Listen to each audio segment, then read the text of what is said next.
Some of you think that being a Christian or a follower of Christ today means that you no longer have to obey the laws of God.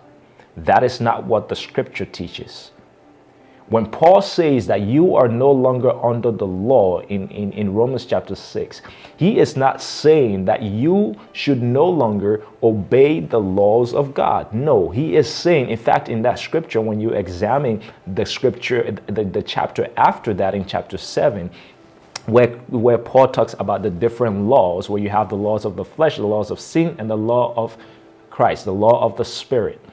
And Paul is saying that you are no longer under the law of sin and death, the laws that keep you under death, under sin, to obey sin. But now you have become a slave. The word under means that you are not a slave to the law of sin that dwells in the flesh, but you have become a slave of righteousness to obey the law. See, when Christ came, he did not abolish the laws. He came to fulfill the righteous requirements of the law so that through his grace, you can be empowered through his Spirit to fulfill the righteous requirements of the law. It doesn't mean that you are not to obey the law.